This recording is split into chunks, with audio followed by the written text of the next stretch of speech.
Welcome to Suman TV. ఇవాళ ఒక ప్రత్యేక వంటకం చేద్దామండి. రాయలసీమ ప్రాంతంలో రోజువారీ చేసుకునేది, ఇప్పుడు అన్ని ప్రాంతాల్లోనూ కూడా హోటళ్లలో కూడా కనపడుతున్నటువంటి రాగి సంకటి. అయితే ఈ సంకటికి పెడతారు, సంగటి అంటారు, మేము సంకటి అంటాం. అయితే రాగి ముద్ద చేసుకోవడానికి మనం రాగి మాల్ట్ చేసుకుంటూనే ఉంటాం. రాగులు మన జీవితంలో భాగంగానే ఉన్నాయి, ఎందుకంటే బాగా రిచ్ కాల్షియం ఉండటం అండ్ కొంత ఐరన్ ఉండటం, కాపర్ కూడా లభిస్తుంది కాబట్టి మనం రాగులు ఎక్కువ తింటాం. అయితే ఈ రాగి సంకటిని ఎండాకాలం తినడానికి చాలా హాయిగా ఉంటుందండి. అదొక ప్రత్యేకమైన పద్ధతే. అక్కడ చేసే విధానం వేరు, మనం కూడా కొంచెం ఇంచుమించుగా అలాగే చేసుకుంటాం. నాకు ఒక 10-12 ఏళ్ళుగా అలవాటు ఉంది. పిల్లలు చిన్నతనంలో అంటే వాళ్ళకి అన్నం తినే వయసు వచ్చాక ఈ సంకటి సాయంకాలాలు పెట్టడం నాకు అలవాటుగా ఉండేది. బాగా ఈజీగా చేసేసుకోవచ్చు, అది కష్టమేం కాదు. పచ్చి రాగి పిండి అంటే రాగులు కొంచెం కడిగి ఎండబోసేసి పిండి పట్టించేసుకున్నాం అనుకోండి, మెత్తటి పిండి. మనం సమ్మర్ అంతా సాయంకాలాలు తినచ్చు, చక్కగా చలవ చేస్తుంది అండ్ బాగా కాల్షియం లభిస్తుంది. మగవాళ్ళకి పిల్లలకి అందరికీ పెట్టచ్చు. పిల్లలకి చిన్న చిన్న ముద్దలు చేసి పులుసు అవి వాటితో పాటు తినడం కనుక నేర్పిస్తే ఎండాకాలం హాయిగా బీటౌట్ చేయగలుగుతాం ఎండని. చూద్దాం ఈజీగా. స్టవ్ వెలిగిద్దాము. జనరల్ మెథడ్ ఏంటంటే సాధారణంగా అందరూ బియ్యం నానబెట్టి అంటే కొంచెం అన్నం వండి అన్నంతో పాటు సంకటి చేస్తారు. నేనేం చేస్తున్నానంటే నా ఈజీ మెథడ్స్లో ఇది ఒక భాగం అనమాట. పొద్దున వండిన అన్నం ఉంటుంది కదా, ఆ వండిన అన్నంతో మనం సంకటి సింపుల్గా చేసేసుకోవచ్చు. ఇప్పుడు దీని మీదే అన్నం వండి అన్నంలో రాగి పిండి కలిపే బదులు అన్నమే వేసేస్తాం, నీళ్లు కొంచెం కాగనిస్తే సరిపోతుంది, అంతే.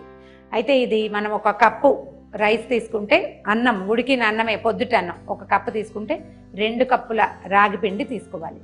ఒక 4 కప్పులు నీళ్ళు పెట్టుకుంటే సరిపోతుంది. చేసేటప్పుడు మనకి గట్టిగా వచ్చిందా మెత్తగా వచ్చిందో చూసుకుని దాన్ని బట్టి ప్లాన్ చేసుకోవచ్చు అనమాట.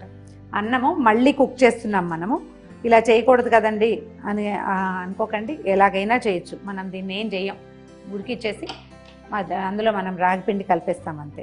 ఒక 5 నిమిషాలు బాగా తెరలనిస్తే అన్నం ఈవెన్గా మళ్ళీ ఒకసారి వేడెక్కుతుంది, నీళ్ళు తెరిలిపోతాయి, అందులో మనం రాగిపిండి వేసేయటమే.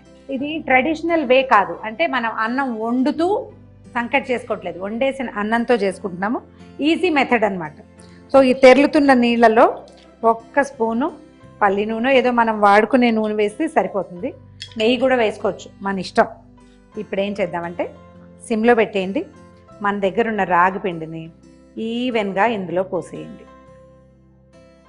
పోసేసి 1 నిమిషం పాటు మూత పెడదాం.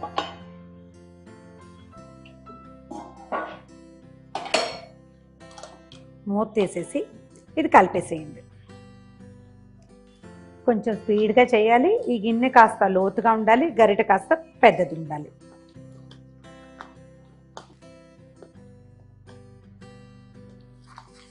ఇది మనం ఇలా కూడా అన్నం వేసుకున్నట్టు సర్వ్ చేసుకోవచ్చు.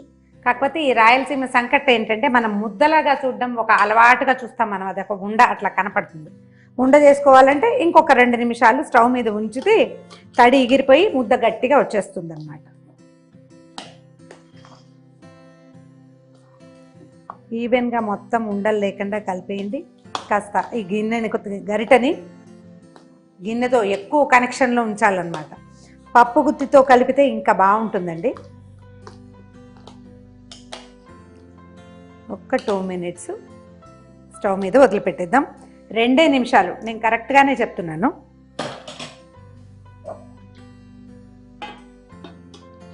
2 నిమిషాల తర్వాత స్టవ్ ఆపేయటం, కొంచెం చల్లారాక చేతికి నెయ్యి కానీ నూనె కానీ చేసుకుని ఉండ చేసి పక్కన పెట్టుకోవటమే. ఇదిగోండి మన వేడి రాగి సంకటి రెడీగా ఉంది. నేనేం చేశానంటే కప్లో వేసి చక్కగా షేప్ వచ్చేలాగా పెట్టాను. ముద్ద చేసుకోగలిగితే తడిచేయి చేసుకుని లేదా కొంచెం నేర్చేయి చేసుకుని ముద్దలు చేసి పెట్టుకోవచ్చు. అయితే నేను సంకట్లో సాల్ట్ వేయలేదండి, ఇది చాయిసే. చాలామంది వేసుకుంటారు, కొంతమంది వేసుకోరు. నేను రైస్లో వాటిలలో ఇలా సాల్ట్ వేయను. దేంట్లో సాల్ట్ అవసరమని భావిస్తే మనం కుక్ చేసేటప్పుడే, అంటే అన్నం వేసి ఉడికించాం కదా, అప్పుడే సరిపడగా ఉప్పు వేసేసుకోవచ్చు. అదైతే డైరెక్ట్గా పిల్లలు పెట్టడానికి కూడా బాగుంటుంది. సో ఆకుకూర పులుసు, సాంబారు, ఏదైనా చిన్న చిన్న పచ్చళ్ళు వేటితోటైనా సర్వ్ చేయొచ్చు. నాన్ వెజిటేరియన్తో తినేవాళ్ళు వాళ్ళ చాయిస్. సో ట్రై చేసి చూడండి. ఎండాకాలం సాయంకాలాలు తినడానికి చాలా కంఫర్టబుల్గా ఉంటుంది. ప్రయత్నించి చూడండి. ఇందులో ఏమైనా ప్లస్ ఆర్ మైనస్లు ఉంటే కామెంట్స్ రూపంలో తెలియచేయండి. ఈ వీడియో కనుక మీకు నచ్చినట్లయితే లైక్ చేయండి, షేర్ చేయండి. మరిన్ని వీడియోస్ కోసం సుమన్ టీవీకి సబ్స్క్రైబ్ చేసుకోండి.